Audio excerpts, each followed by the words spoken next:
Hey guys, Two-Nine Marine back again. Another story time. Hold on. Oh, it's so good. Taking a drink of my flavored Rockstar. Yeah. So story time. So I have I've always been like on the fence, up until this point anyway, about whether or not ghosts existed, and like I thought the like I liked the thought of them. Like it was cool, to think about that. But I'd had some weird run-ins when I was a kid, but as I got older, I attributed it to me just being a kid and like seeing shit, and like over exaggerating it in my mind. But when we got to Iraq, we were in a place called Barwana, which was like half an hour or so south of the Haditha Dam on the east side of the Euphrates River, and we were kind of just almost right across from Haklania, which is just south of the city of Haditha, right? So anyway, we got there. We were there for the first 5 months, I think, of our deployment. No, maybe the first four, somewhere in there, and then we moved up to. We had some people up in. I want to say it's not Ramadi. It starts with an R though. Why can't I picture it? I can't think of it. I wonder. Hold on. I'm gonna see if I can pull up a map.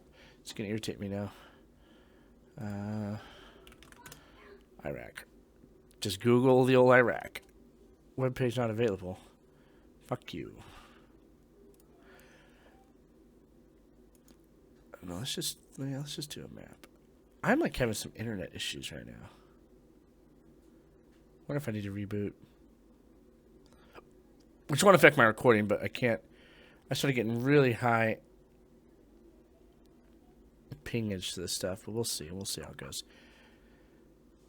Okay, maps coming up here. So not Baghdad, not Karbala. We were. Rupa is the city we went to later. Al-Rutbach, which is kind of down by the Syrian border down there on the left side of the city. Rawa. That's it. We were up in Rawa. And I went up there, and we did some stuff up there as well. We kind of like split our batteries. Some were up there, and the rest were down in Barwana with us.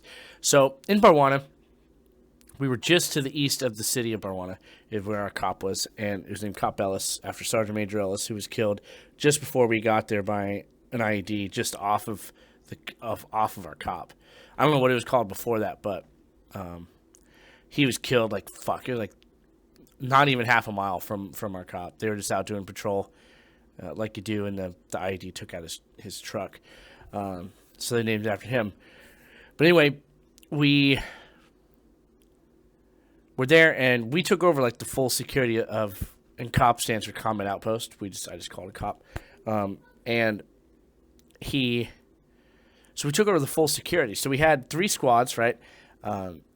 Which they were your gun crews as well. So if we had to use the guns, which we did a bit, you would go and you'd work on the guns and you shoot the guns, whatever's needed. But when you weren't doing that, which we didn't really for the most part, we didn't do that. But we did a lot of patrols, a lot of foot patrols, convoys. But the people that weren't on that, and they kind of rotated as best they could to give everyone a chance to do everything. But what's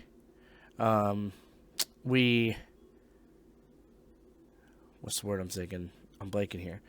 But we also had to do post, right? So when you're on post, post is boring. It's fucking, depending on how long your shift is, we did 8 hours for the most part here in Barwana. It's boring as fuck, especially at night. Actually, what were we doing? Maybe we did 12s. Maybe it was 2 rotations, day side, night side.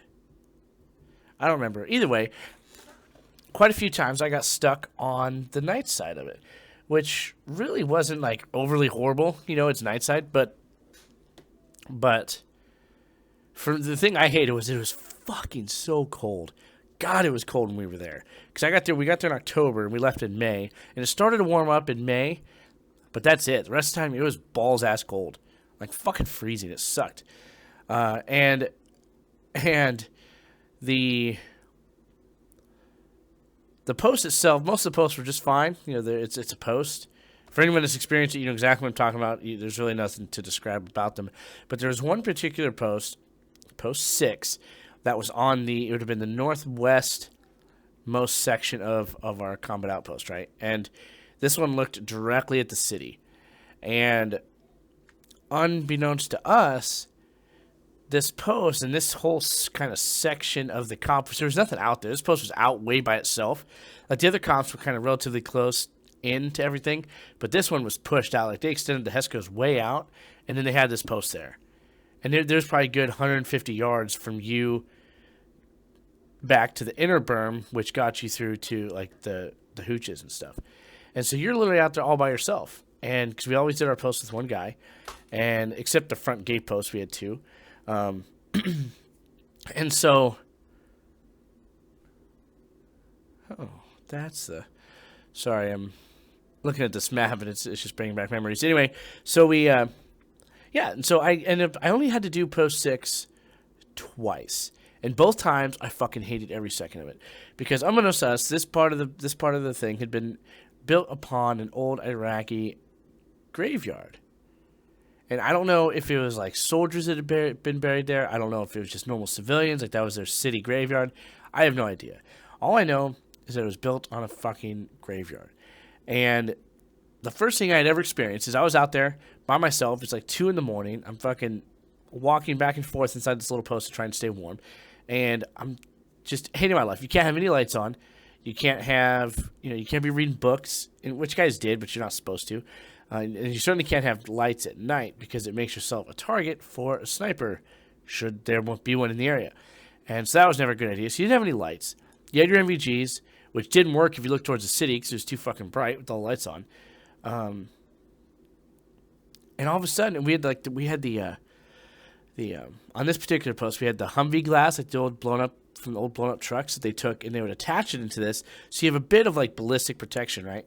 And all of a sudden, it's completely silent out. It is as quiet as I'd ever heard the world.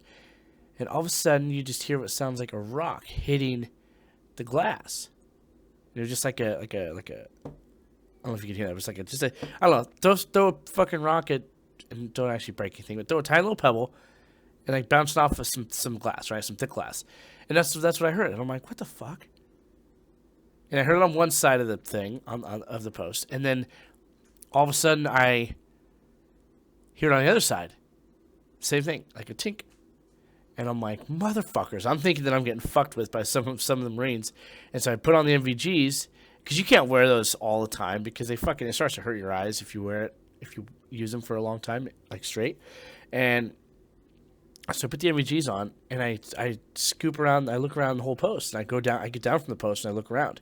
And this is the very first time I'd ever stood at post 6, mind you. And so I'm looking around, and I go and I kind of look over, I climb up on the Hescos, and I look over down to the other side to see if they had fucking left the wire to fuck with me, which it wouldn't have surprised me. They were assholes. And there's nobody there. Nobody. And so at this point, I'm starting to doubt what I had heard. And so I go back into the post, take the MVGs on, and then almost immediately I hear just the tink, tink. And I'm like, okay, motherfuckers. I put it back on, and the MVGs, and I start looking around again, thinking, oh, there's no way they could have gotten away now, because I'm ready. I had the MVGs going. And nobody there. No one. And at this point, I'm sweating, and I'm starting to run through all the possibilities. Either some Marines fuck with me, or some fucking insurgent prick is trying to sneak through somehow, or he's fucking with me and throwing rocks at my thing. I don't know.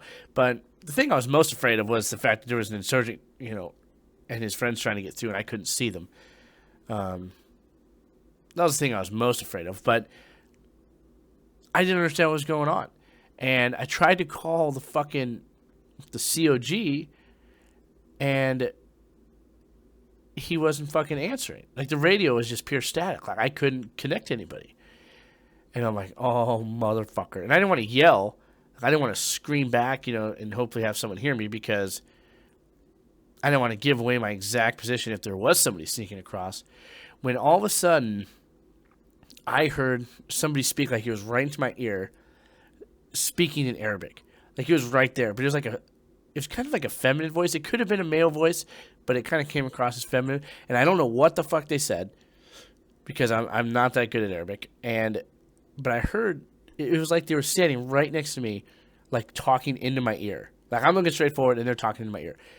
And I about fucking peed myself. I like whirled around, like swung my arms to like fucking hit whoever was there and didn't hit anything.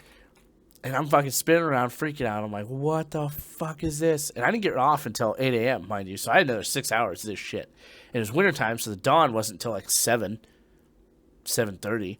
And so I'm freaking out. And it was like it had to have been like 6 or 7 words that this person said. And I'm like, holy shit. Holy shit. And so I'm just like jumping up and down, like trying to get rid of the adrenaline because I'm freaking out. And running around. And I finally calmed down because I didn't hear it again. And then this whole night, I didn't fall asleep at all. Like, normally I start to get tired and like have to really force myself to stay awake.